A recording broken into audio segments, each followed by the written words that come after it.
Big story, the countdown to completion. After months of headaches and gridlock, the final preparations are now underway to reopen 696. Getting around Metro Detroit is about to get a whole lot easier, and right now all eastbound traffic is back on the eastbound lanes. All exits between I-75 and I-94 are open. The end is also in sight. MDOT says the freeway will be fully open in both directions by Monday, but drivers still have a lot of questions. Yeah, you want to know, will the concrete last? Will there be consequences for the project taking so long to complete? And what's the cost to you? We're answering your questions in a moment, but we begin tonight with 7 Action News reporter Matthew Smith along 696 with some very excited drivers.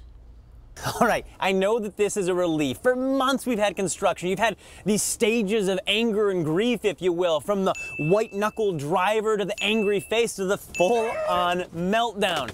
But some of that starts to melt away today because the eastbound lanes, well, they started to open.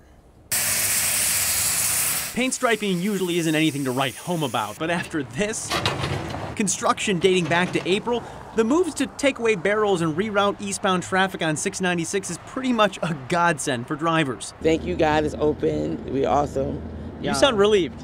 Yes, I'm very much relieved. This is going to be a better year because our freeway is back open. Francesca Sterling is grateful to see the work wrapping up, hopeful that it'll mean less traffic in her neighborhood. I'm talking about bumper-to-bumper traffic. So getting to work on time and getting, home at a certain time. If you haven't heard, 696 eastbound exits started opening back up at 3 o'clock. That's all the exits from 75 to 94. A few on-ramps like those from Mound and the ramp at 11 Mile, they are still shut down, but more and more continue to open. Welcome news in these parts. And I was thinking it was never going to get over, or it was never going to get finished this winter. It was going to, they're going to finish it off this summer. And I just thought it was just going to be a crazy winter with 696 closed. After slowdowns, a work stoppage, now the headaches are coming to an end. And while it was a long road to get here, in just 5 days, all of 696 is expected to be back open for business. So as I said, not all the orange barrels go away today, but all of them on the eastbound lanes. One other thing to note, Mound Road getting onto 696, this is still going to be shut down for a few more days, but everything will be back open in just 5 days. Here's one downside though. The work as a whole didn't get finished up. So spring of 2019, we'll see some more barrels.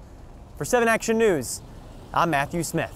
All right, so some good news, Matt, thank you. And tonight we want to know, do you think I-696 will actually reopen on Monday? Yeah, just go to WXYZ.com/vote and tell us what you think. In the meantime, with the countdown to completion on, drivers still have a lot of questions about the project. 7 Action News reporter Jim Kurtzner is live at Ryan Road and 696 getting answers for you. Hey, Jim. Hey, guys, it's $89 million of our tax money out on this, and it's been 8 months of misery. That's a lot of costs for the state, for taxpayers, and especially these drivers. Too far around the world and back. And that's what the 696 project has been for anyone driving around it on the east side. This massive project started back in April and was supposed to be done in November. Question 1, the concrete. Take a look. They were pouring it in the cold on this November day. The wind chills in the 20s. State transportation officials say they've had on-site inspectors making sure the contract was following protocols to keep the concrete above freezing while it cured.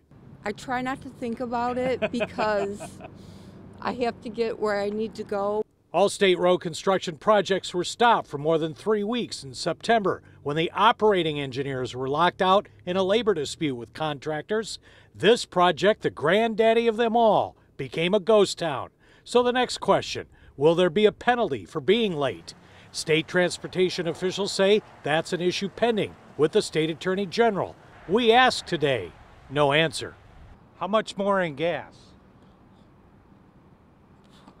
The 696 project is 8.5 miles close to the west for 8 months, and the detour, so much more each day for drivers. I would say probably 50 extra miles. People would jam up the 11-mile service drive while the state was recommending taking I-94 to downtown and then 75 or the Lodge to the north. Tremendous inconvenience. A lot extra miles, a lot extra money. Thousands. Yeah, that's thousands per driver, so it'll be Happy New Year for everybody along 696 next Monday. Live in Warren, Jim Kurtzner, 7 Action News. I'm sure a lot of commuters can't wait for Monday. All right, Jim, thank you. And if you have any road-related concerns, be sure to email us at gettingaround@wxyz.com.